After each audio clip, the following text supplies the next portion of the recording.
বিতর্কিত উপদেষ্টা professor doctor Asif নজরুলের উপদেষ্টা পদ নাও থাকতে পারে।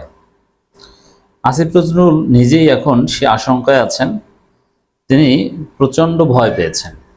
এজন্যে তিনি ভয়ের মধ্যে থেকে একটা বলতে যেয়ে আর একটা বলে ফেলেন এবং এর মধ্য দিয়েই তার গোমর ফাঁস হয়ে যায়। তার যে সেলফ কন্ট্রাডিকশন, তার যে দ্বিমুখী আচরণ, এটা ফাঁস হয়ে যায়। মানে এই কঠিন পরিস্থিতিতে দেশে যখন সরকারের বিরুদ্ধেই সরকারের নিয়োগকর্তারা আন্দোলন করছে, বিপ্লবীরা যখন মাঠে নেমেছে, শাহবাগ অবরোধ করেছে, এই সময়ে আসিফ নজরুল চরম বিব্রত বোধ করছেন এবং একটা কঠিন পরিস্থিতি আছেন।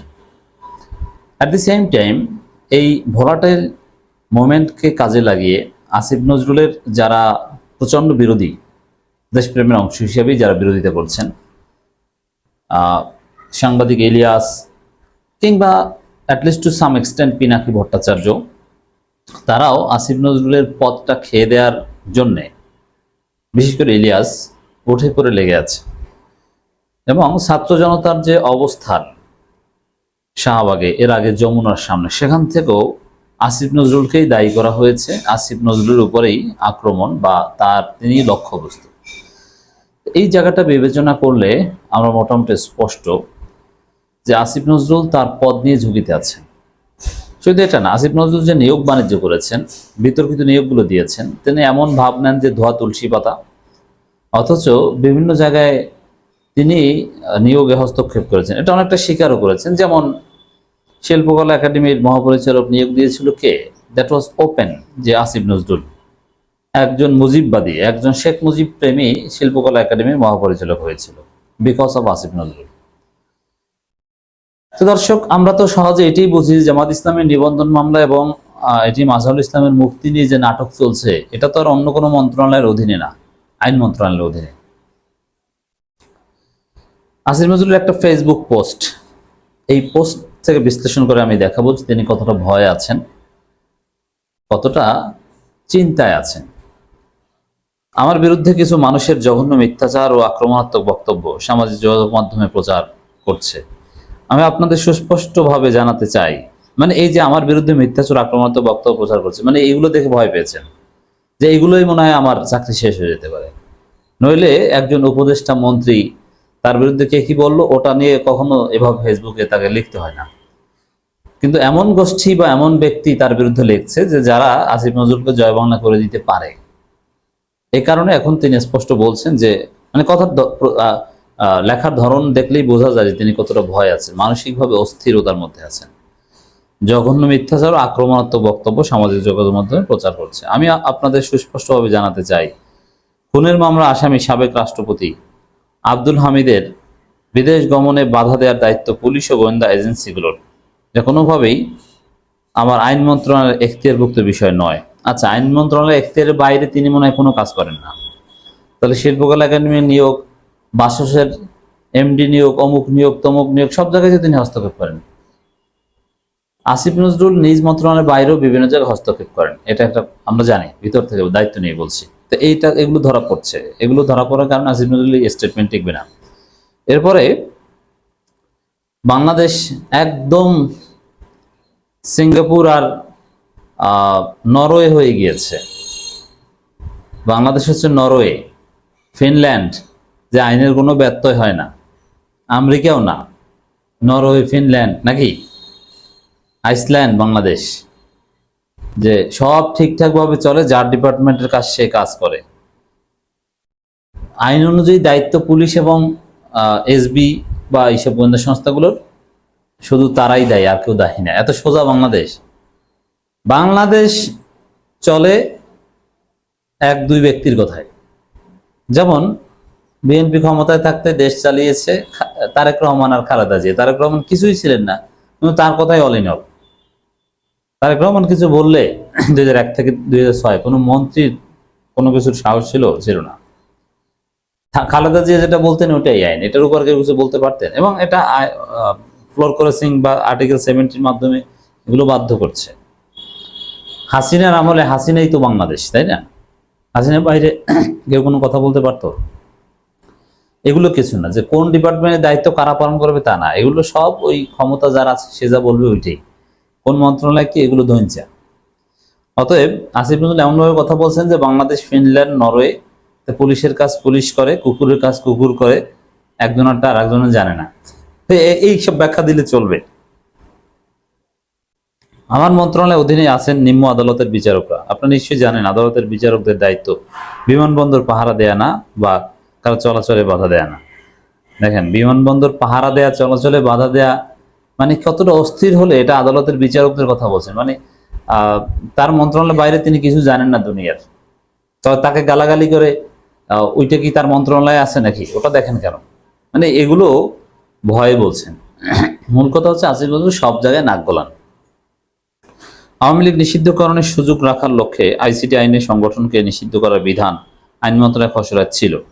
আইন উপদেষ্টা হিসেবে আমি নিজে এটা উপদেষ্টা পরিষদের সভায় উত্থাপন করেছি। আমার উত্থাপিত খসড়া আমি বিরোধিতা করবো, এটা কিভাবে সম্ভব? মানে তিনি আওয়ামী লীগ নিষিদ্ধের আইনে বিরোধিতা করেন নাই।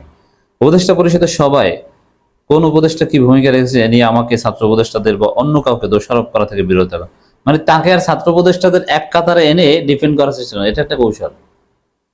যে আমি ছাত্র উপদেষ্টা, আরে ছাত্র উপদেষ্টাদের তো আমরা ধরছি না, ধরছি তো আপনাকে। আপনি ছাত্র উপদেষ্টাদের সাথে এক কাতারে নিজেকে উপস্থাপন করেন কেন? এটা একটা চালাকি, বাঁচার কৌশল। অন্য কাউকে দোষারোপ করা থেকে বিরত থাকুন, সেখানে যা সিদ্ধান্ত হয় তার দায় দায়িত্ব আমাদের প্রতিটি উপদেষ্টার। আমাদের মধ্যে আওয়ামী লীগের বিষয়ে ব্যবস্থা গ্রহণের প্রশ্নে কোনো দ্বিমত নেই, তবে পদ্ধতি নিয়ে নিজস্ব মত থাকতেই পারে। তার মানে আপনার নিজস্ব মত আছে পদ্ধতি নিয়ে, নাকি কি মত? যে এইসব পদ্ধতির বেড়াজালে আটকে আওয়ামী লীগ নিষিদ্ধ আটকে দেওয়া, এগুলো আমরা জানি। এইসব পদ্ধতির খেলা আমাদেরকে শেখাতে আসবেন না। বিপ্লবীরা ওই পদ্ধতি গোনে না, বিপ্লবীরা দাবি আদায় করতে জানে। কিভাবে, ওটা তারা শুনতে চায় না, করতে হবে এটাই ফাইনাল। অর্থাৎ পদ্ধতি দিয়ে আমাদেরকে বং বোঝাবেন না। আমাদের এটা মনে রাখা প্রয়োজন যে আইসিটি আইন চাইলেই আমরা কয়েকদিনের মধ্যে সংশোধন করতে পারবো। আওয়ামী লীগকে নিষিদ্ধ করার জন্য সন্ত্রাস দমন আইন সহ অন্যান্য আইনগুলো আছে, কাজে আইন কোনো সমস্যা না। একদিকে বলছে আইন সংশোধন করতে পারবো, আরেকদিকে বলছে আইন কোনো সমস্যা না, আবার আরেকদিকে বলছে না আইনের খসড়া যেটা পাশ হয় না ওটা আবার আমার দোষ না। মানে কি বলছেন, তার মাথা ঠিক আছে?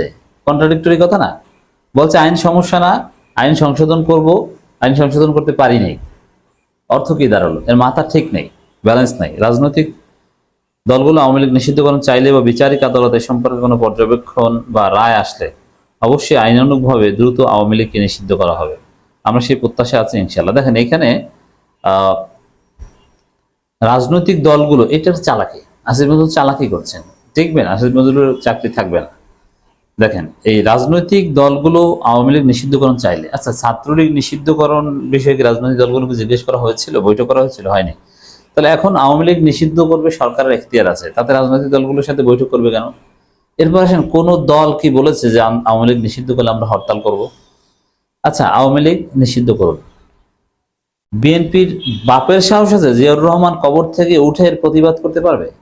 তারা বলবে যে না ঠিক না বা এটা উচিত অনুচিত, কিন্তু আওয়ামী লীগ নিষিদ্ধ করলে সেই নিষিদ্ধের প্রতিবাদ জানিয়ে কোনো কর্মসূচি বিএনপি দিতে পারবে বা দিবে? এই সাহস আছে বিএনপি? আর এটা কেউ যদি প্রতিবাদ করে আওয়ামী লীগ নিষিদ্ধের, যেমন সরকার আওয়ামী লীগ নিষিদ্ধ করলো, কেউ কেউ প্রতিবাদ করলো, ঠিক হলো না, মানে ফেসিবাদ বিরোধী শক্তি, তার পিঠের চামড়া থাকবে? এগুলো কোনো কথা না। তো দর্শক, আসিফ নজরুল কিভাবে ধান্দাবাজি করছে, প্রতারণা করছে দেখলেন তো, সেলফ কন্ট্রাডিক্টরি কথা বলছে, একই সাথে আতঙ্কেও আছেন। আসিফ নজরুলের চাকরি থাকবে না। এবং এই তার স্টেটমেন্টের কমেন্টে বিপ্লবীদের মন্তব্য প্রায় সব নেগেটিভ, যে আসিফ নজরুল অভিনয়ের জন্য সেরা রে, জাফর ইকবালের আত্মীয়, আপনাকে প্রমাণ করতে হবে যে আপনি ভারতের এজেন্ট নন। মানে আসিফ নজরুল এই বক্তব্যে জনগণ কনভিন্স না, এবং শাহবাগের বিপ্লবীরা তার বিরুদ্ধে বলছে। অন্তর্বর্তীকালীন সরকার প্রফেসর ইউনূসের পক্ষ থেকেও আওয়ামী লীগ নিষিদ্ধকরণ বিষয়ে স্টেটমেন্ট দিয়েছে। এই স্টেটমেন্টের সাথে আসিফ নজরুল জড়িত, আর তিনি বলেন যে তিনি জানেন না। সম্প্রতি বিভিন্ন রাজনৈতিক দল সংগঠন জনগণের পক্ষ থেকে স্বৈরশাসন ও সন্ত্রাসী কার্যক্রমের অভিযোগে আওয়ামী লীগ নিষিদ্ধ করার যে দাবি উঠেছে তা সরকার গুরুত্বের সাথে বিবেচনা করছে। এ ব্যাপারে সরকার রাজনৈতিক দলগুলোর সাথে ইতিমধ্যে যোগাযোগ স্থাপন করেছে, তাদের সাথে আলোচনা করে দ্রুত সিদ্ধান্ত গ্রহণ করবে। এক্ষেত্রে আওয়ামী লীগের নেতা সমর্থকদের সন্ত্রাসী কার্যক্রম বিষয়ে জাতিসংঘের প্রতিবেদন সরকার বিবেচনা রাখছে, যে সন্ত্রাসী সকলকে ধৈর্য ধারণ করার আহ্বান জানাচ্ছে। উল্লেখ্য যে ইতিমধ্যে সরকার জনদাবির প্রতি সম্মান জানিয়ে প্রচলিত আইনের অধীনে সন্ত্রাসী সংগঠন ছাত্রলীগ নিষিদ্ধ করেছে। সরকার যে স্টেটমেন্ট পুরোটাই ধোঁয়াশাপূর্ণ, প্রতারণামূলক স্টেটমেন্ট। কিভাবে দেখেন, একদিকে বলছে যে রাজনৈতিক দলগুলোর সাথে আলোচনা চলছে, রাজনৈতিক দলগুলোর সাথে আলোচনা, এটাই হচ্ছে একটা ধান্দাবাজি। রাজনৈতিক দলগুলোর সাথে আলোচনা করতে হবে আপনাকে কে বলেছে? সরকার সিদ্ধান্ত নিবে রাজনৈতিক দলগুলোর সাথে আলোচনা করে, সবকিছু জিজ্ঞেস করে? না। তাহলে এখানে কেন জিজ্ঞেস? জনগণ রাজপথে নামছে, আপনি যে দেখছেন, এখানে আবার রাজনৈতিক দলগুলোর সাথে আলোচনা মানে এগুলো আর একটা ধান্দাবাজি। রাজনৈতিক দলকে জাতীয় পার্টি নাকি, তার সাথে আলোচনা করবেন যে আওয়ামী লীগ নিষিদ্ধ ঠিক হবে কিনা? এখানে এই স্টেটমেন্টের সাথে আসিফ নজরুল জড়িত, যদিও এটা চিফ অ্যাডভাইজার অফিস থেকে দেওয়া হয়েছে। এই একটা প্রতারণা। আরেকটা হচ্ছে